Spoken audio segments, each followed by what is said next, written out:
के मिथिला संस्कार पर स्वागत करै छी। सोमवारी कहिया करब से बात अपने सबके बतबै छी। देखियौ, संक्रांति अहाँके 16 जुलाइके भऽ जायत।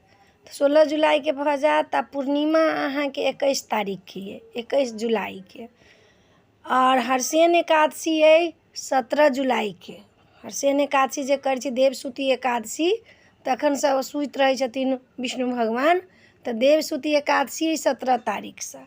आ सोमवारी जे करब से 22 तारीखसँ अहाँके चालू हैत, संक्रांतियोके हिसाबसँ आ पूर्णिमोके हिसाबसँ। संक्रांति आ पूर्णिमा एखन साथे साथे चलि रहल अइ। कनिके दिनके 5-7 दिनके हेरी फेरी रहैत रहैए पूर्णिमाके आ संक्रांतिके। संक्रांति 5 दिन पहिले भऽ जाइए, 5-6 दिनके बादमे पूर्णिमा होइए।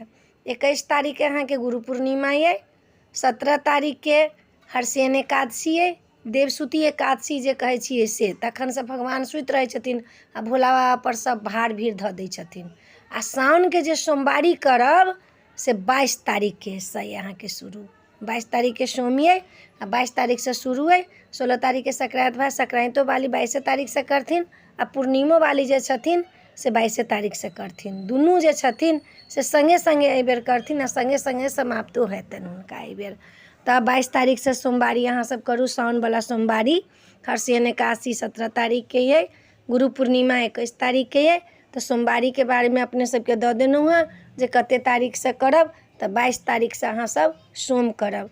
तऽ एहि वीडियोमे इएह अइ, साउनके सोमवारी जे करैत हैब हुनका मिथिला संस्कारके तरफसँ सब गोटाके शुभकामना।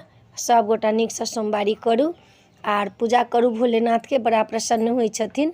तऽ साउनके सोमवारीके बारेमे अपने सबके बता देलहुँ हँ जे 22 तारीखसँ साउनके सोमवारी हैत। एहि वीडियोमे इएह अइ। नीक लागत तऽ चैनलके सब्सक्राइब करब, लाइक करब, कहऽके नहि बिसरब। जय मिथिला, जय माता जी।